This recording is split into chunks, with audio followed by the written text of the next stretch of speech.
हमारी स्वदेशी वस्तुओं से हमें प्रेम बचा है कि नहीं, कि हम भी अपने देश की चिंता करते हैं कि मेरे देश का पैसा मेरे देश में। अमेरिका आज 50% टैरिफ लगा दिया।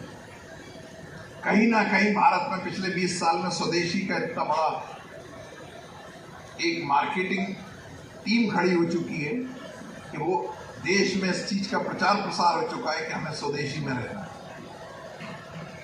हम क्यों विदेशी वस्तुओं की ओर जा रहे हैं? हम बड़ा कोई रॉकेट परिवर्तन नहीं चाह रहा हूं कि बहुत बड़ी चीजें छोड़ी। हमारी निज जीवन में छोटी छोटी सी चीजें, तेल साबुन कंघा, ये हमारी छोटी छोटी चीजें थी, हमने अपने स्वदेशी स्तर पर पकड़ ली तो आपको इस समाज में परिवर्तन समझ में आ जाएगा। 100 का बोध, हमारा 100 का भाव, ये हमारा देश है ना, इसको हम मानेंगे हमारा देश है। तो ये पंच परिवर्तन संघ ने अपने शताब्दी वर्ष में पकड़ा है। 100 के बोध में हमारा एक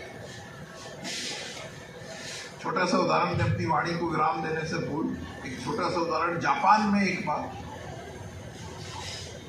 जापान का उदाहरण इसलिए दे रहा हूं क्योंकि वो देश कभी किसी सांक्रमिकता का आदी नहीं रहा।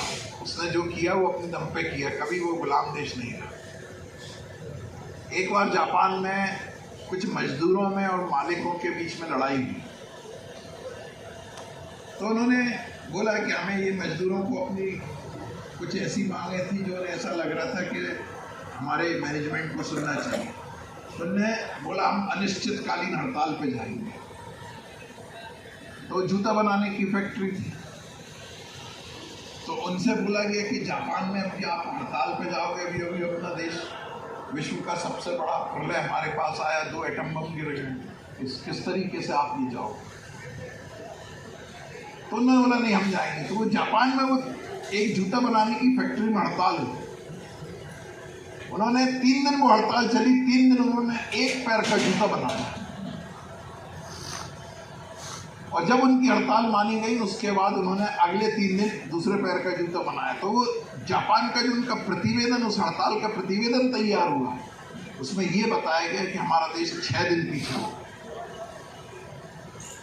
जिस देश में इतनी जागरूकता आ जाएगी ना, उस देश को कोई कभी गुलाम नहीं बना पाएगा। आज हमारे अंदर यदि हड़ताल होती है या होती है तो हमारे पास सबसे पहला टारगेट होता है सरकारी संपत्ति। 100 का बोध कहाँ चला जाता है? ये हमारी है, ये नागरिक शिष्टाचार का विषय। हम अपने को चाहते हैं कि हमें चीजें मिलें, सरकार सुविधा दे, पर हम उस लायक भी अपने समाज को तैयार करना पड़ेगा। और ये सब प्रत्येक व्यक्ति को बोलते ना, आचार्य श्री राम शर्मा ने बोला था ना, हम बदलेंगे युग बदलेगा। ये देवाक,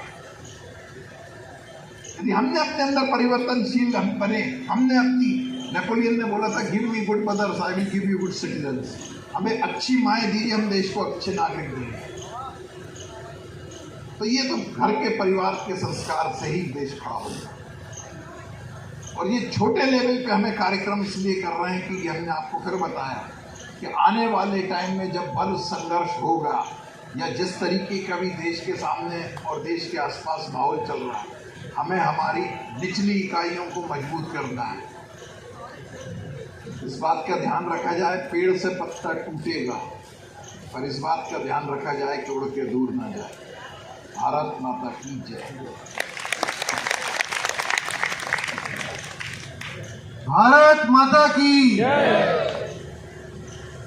उद्घोष कुछ ऐसा हो कि दशों दिशाओं में आवाज जाए, भारत माता की जय, भारत माता की जय, भारत माता की जय। मनु जी।